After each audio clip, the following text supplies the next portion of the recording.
जय भीम, नमो बुद्धाय। मैं अरहंत। बुद्ध पूर्णिमा के उपलक्ष्य में national network of Buddhist youth के मेरे सारे प्यारे दोस्तों को जय भीम और उनको मैं बहुत बहुत शुभकामनाएं देता हूँ। मैं आज जिस विषय को लेकर आया हूँ वो है Buddhism in different cultures and in different countries. हम जानते हैं कि भगवान बुद्ध के महापरिनिर्वाण के पश्चात उन्होंने जिस तरीके से धम्मों को लोगों तक पहुंचाने का प्रयास किया, चरत भिक्खवे विचारिका बहुजन हिताय बहुजन सुखाय, इस नारे के साथ सारे भिक्षुओं को देश के कोने कोने तक पहुंचाकर धम्म को पहुंचाने का काम भिक्षुओं ने किया। हम देखते हैं कि भगवान बुद्ध के लगभग 300 साल तक भारत के कोने कोने तक भगवान बुद्ध के शिक्षाओं को पहुंचाया गया और कहा जाता है कि भारत एक सोने की चिड़िया भी रही है। तो सोने की चिड़िया इस वजह से कहा जाता है क्योंकि बौद्ध भिक्षुओं का जो चिवर था वो सोने के रंग का था और जहाँ भी देखें, जहाँ भी कोई नजर आए तो वहाँ बौद्ध भिक्षु नजर आते थे। तो इस तरीके से भगवान बुद्ध के परिनिर्वाण के 300 साल तक भगवान बुद्ध का धम्म जो था वो भारत में सर्वोच्च और सभी जगह फैलाया हुआ था। अब सम्राट अशोक के आते आते इस धम्म में बिखराव आना शुरू, इस संघ में बिखराव आना शुरू हो गया और इस बिखराव में जब सम्राट अशोक जब शासनकाल शुरू किया, उन्होंने बौद्ध धम्म की दीक्षा ली, तो फिर उन्होंने जितने भी क्या कहते हैं कि जितने भी तत्व थे जो धम्म को रोकने के लिए तत्पर थे, उन सभी को बाहर निकाला और वापस से धम्म को आरूढ़ किया और 84,000 विहारों का निर्माण पूरे देश में किया उन्होंने।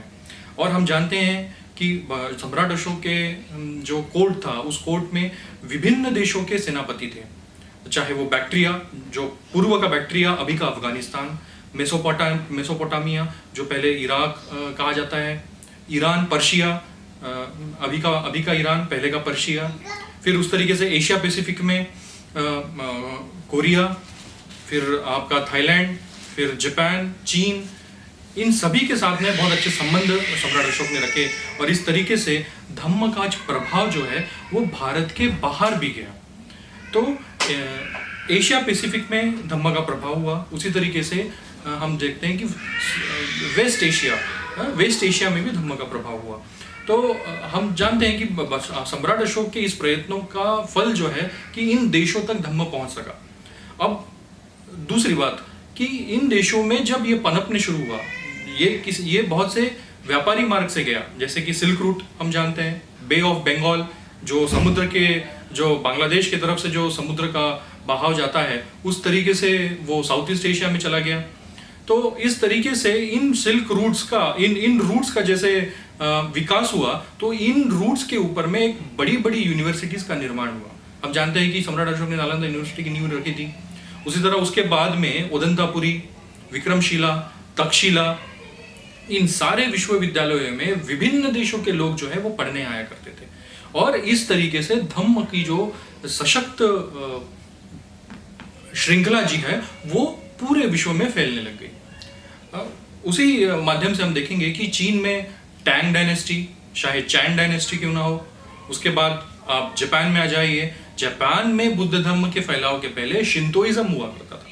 शिंतोइज्म को मानने वाले लोगों ने बौद्ध धर्म का स्वीकार करना शुरू किया और आज के डेट में जापान जो 75% बौद्ध राष्ट्र है, उसमें अगर शिंतो वर्ग के लोगों को भी अगर शामिल करें तो लगभग 98% बुद्धिस्ट जो है वो जापान में पाए जाते हैं। और पूरे विश्व में चीन जो है वो सबसे ज्यादा बौद्धों का घर है।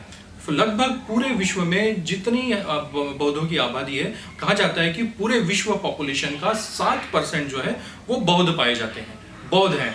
तो इन 7% में से लगभग 40% जो लोग हैं वो चीन में पाए जाते हैं। और हम लोग जानते हैं कि आज भारत में जो बौद्ध है वो लगभग 10 मिलियन है, मतलब 1 करोड़ से भी ज्यादा की तादाद है। जबकि 1950 से पहले हम जानते हैं कि बुद्ध धम्म जो है वो भारत से पूरी तरीके से नष्ट हो चुका था और बहुत ही नाम मात्र से भी था। और बाबा साहब के धम्म क्रांति की वजह से लगभग आज जो हम इतने लोग हो गए हैं। और ये जो 10 मिलियन आबादी जो भारत के बौद्धों की है वो इक्विवेलेंट टू साउथ कोरिया की आबादी है। साउथ कोरिया में जितने बुद्धिस्ट हैं उतने ही बुद्धिस्ट आज भारत में पाए जाते हैं, भारत में हैं। तो हम सोच सकते हैं कि आज जो बौद्धों की ताकत भारत में बढ़ रही है और विश्व में जो ताकत है ये अगर एक साथ आए तो हम लोग बौद्ध धम्म जो विश्व शांति का प्रयास है वो हम लोग कर सकते हैं। तो लगभग 180 देशों में बौद्ध धर्म आज पहुंच चुका है और भारत और भी प्रगत प्रयास होने चाहिए, हो रहे हैं कि बौद्ध धर्म का प्रभाव भारत के कोने कोने में हो।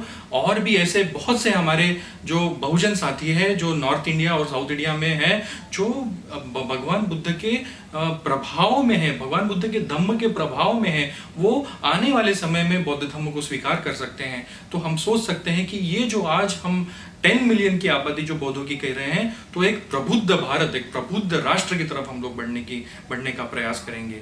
तो मित्रों मैं बस इसी के साथ अपने कुछ शब्द जो है वो समाप्त करूंगा क्योंकि समय कम है, लेकिन जो ये बहुत महत्वपूर्ण जो विषय मुझे मिला है इसको मैं आपके साथ में रख पाया हूँ, उसके लिए बहुत बहुत धन्यवाद। और national network of Buddhist youth का मैं धन्यवाद करता हूँ। जय भीम, नमो बुद्धाय।